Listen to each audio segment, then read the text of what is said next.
Salve, sono Alberta Businaro Miola e io e la mia famiglia dal 2013 siamo i proprietari di Villa Selvatico. Villa Selvatico è stata edificata nella prima metà del Seicento dalla famiglia Selvatico.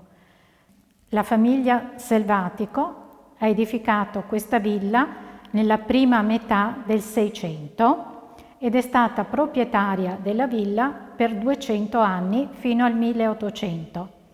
Nel 1800 Agostino Meneghini fu il nuovo proprietario e affidò all'architetto paesaggista Giuseppe Jappelli il compito di ridisegnare i giardini e le serre della villa.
Nel 1900 subentra la famiglia Emo che rimane fino a circa il 1960.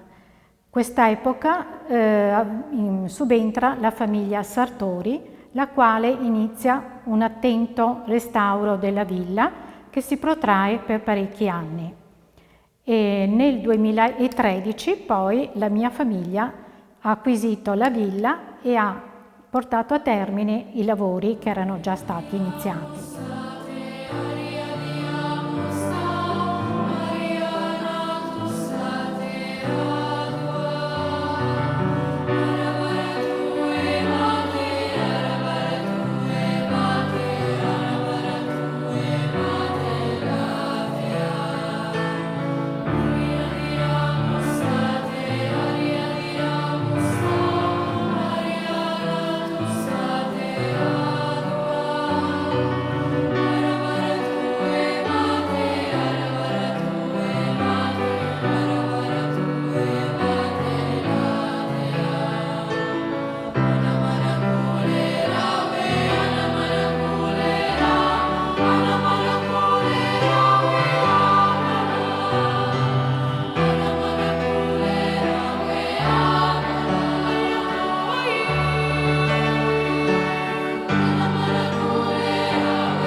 Nella villa, oltre alla villa, abbiamo 11 ettari di parco.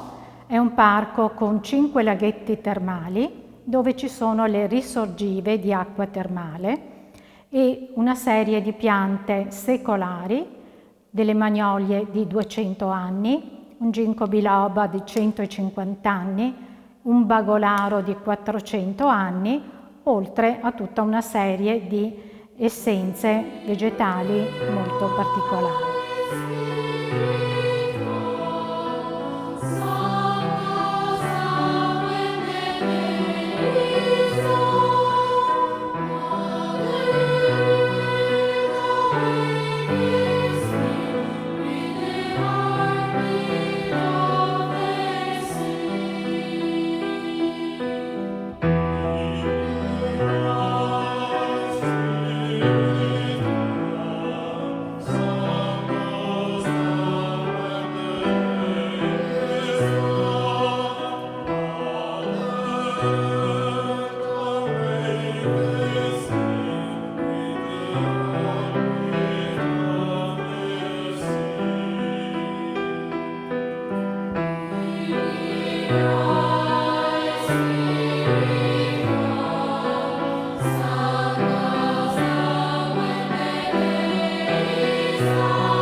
Aperta tutto l'anno in quanto esiste un impianto sia di riscaldamento che di condizionamento, quindi possiamo ospitare eventi in tutte le stagioni dell'anno e quindi noi vi aspettiamo per poter trascorrere insieme momenti molto sereni e piacevoli.